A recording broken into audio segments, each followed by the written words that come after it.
I love VNs, especially ones that dip into horror. House and Fata Morgana, Corpse Factory, and Doki Doki are among some of my favorites of the genre. And with more coming out with the horror setting, the better it is for people like me that enjoy that mashup. Today we're diving into a new horror VN that just released today. It's a dating sim made by the people who made Corridor Z, that zombie hallway runner that released on the PS Vita way back when. So let's dive right in. Here is my review of Date Z for the Nintendo Switch.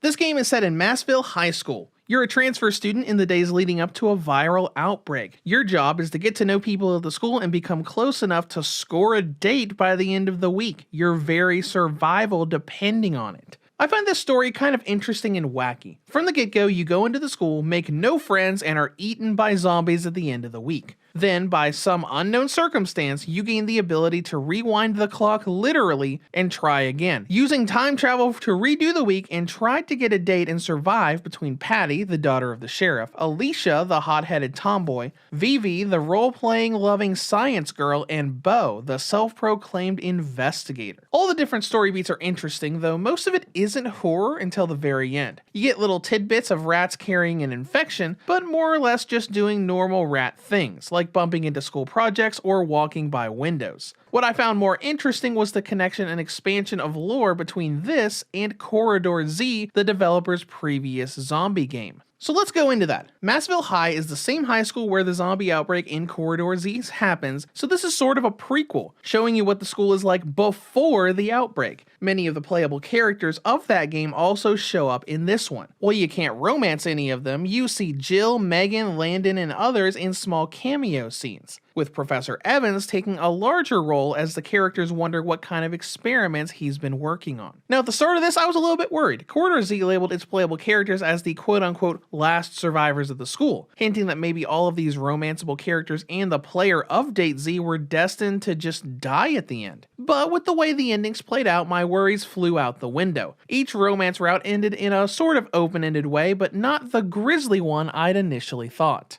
Now there are two things I want to say about the story. The first is the fact that the script has a fair amount of typos here and there. It's not like overwhelming, but enough that I noticed a fair bit of consistency. Spelling words with too many of the wrong letter or dialogue seeming to come from the opposite character in a conversation that it's supposed to. And second, this game does not feature voice acting. There is a vocal theme song that plays on the main menu, but no voices during the actual dialogue. Just something to keep in mind. When it comes to gameplay, this is a visual novel with lots of dialogue choices. As you play, you'll navigate scenes and make choices to affect the affection rating for the four heroines, trying to get their romance events to spark to get an ending with them. Now before we get started, it's worth noting that this game has DLC available for it. Within the base game, you can romance Patty and go through the game to get her endings. But you'll quickly notice that the events for Vivi, Alicia, and Bo are in the game but locked by DLC. That's because 3 of the DLC packs are for the romance routes for the other 3 girls. They show up in the base game story during a lot of the everyone is here scenes, but you actually need the DLC to go through the romance routes and get their endings.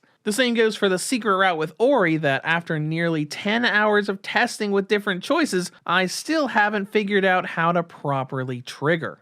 Now let's talk about progression. This game has you going through cutscenes, some of them mandatory, while others will give you little school maps with different places you can go. Some labeled generically and others showing you where the heroines are. Doing an event takes time before the next class and some don't stay there very long, so you have to choose where you're going to go and who you're going to spend time with. Now once in the events, it's typical visual novel stuff. You have story dialogue that you go through with an auto advance, skip, save and load option, pretty much all of the standard things. And eventually you get choices. Most of these will affect the affection rating of the girls and you will know almost immediately what it did, as the game constantly pulls up changes to their affection stats on the UI, going up or down in number. This makes it very easy to keep track of what choices are good and what choices are not. It's important as well as not all of the quote-unquote correct choices are the most subtle. You might think that the better choice for a relationship is to patiently wait for Patty to finish baking cookies instead of just standing there creepily staring at her body in a cooking apron. But lo and behold, much better things happen if you do the latter.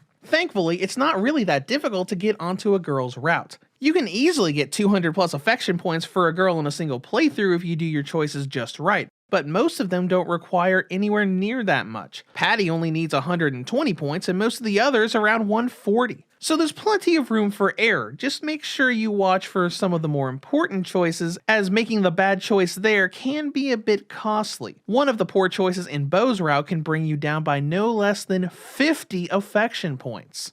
That's where the game's time travel mechanics come in, making it very easy to get all the right choices all the time. While you can manually save and load data to redo choices, you can also hit ZL to go back to previous scenes and try them again, or just tap the L button to go back in real time, giving you maybe 1 to 2 seconds between seeing the results of a choice and going back to try another. It's very easy to abuse this and keep trying choices until the biggest number change appears and you go forward. I find this system overall to be pretty good, very convenient as far as being able to manipulate around and get all the right choices done. Though I will admit you might be a little confused when you get to a girl's ending. The credits don't roll when you get to the end of the game. You just get a little cutscene talking about things being really intense afterwards and wanting to try things again to see how they play out with different choices. Time traveling you right back to day 1 and everything resetting back to 0. When I first got this, I thought I'd done something wrong, so I went through again and again and again, unlocking the endings for all of the girls. But when I reached out for information, that technically was the ending. No credit roll, it was designed for people who like replaying VNs, noting, hey, you got Patty's ending, great job. Now let's reset things if you want to go again for another girl or another ending. And that brings us to content and length. A single run through this game going in auto mode should take you about 5 hours. That's about how long it took me to get an actual ending with Patty. My first run didn't have enough affection points, so I skipped around and redid things after I learned the time travel mechanic a little better.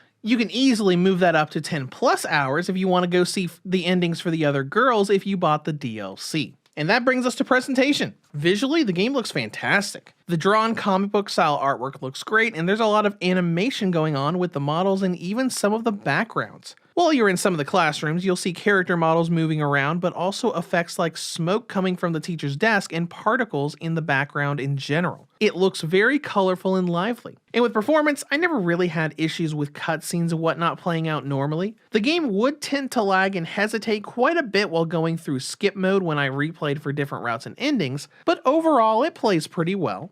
So let's go into battery life. DayZ will give the original and light models a battery range of about 3 to 4 hours, while the V2 and OLED models get about 6.5 to 7.5 hours. In conclusion, DayZ is a very interesting visual novel, offering animated visuals and an easy-to-use time travel mechanic to help you make the right choices without save scumming or replaying the entire game. Now, the downside, most of the girls' routes are not available in the game without buying DLC, and there are some small hiccups here and there with the script and performance while using the skip function. But overall, it's a fun little VN with some neat references and connections to Corridor Z, but still separate enough with its characters that it can be enjoyed on its own. Reviews to Go rates DayZ for the Nintendo Switch a 7 out of 10. If you have any comments or questions, feel free to leave them below. Thank you for watching, and have a great day.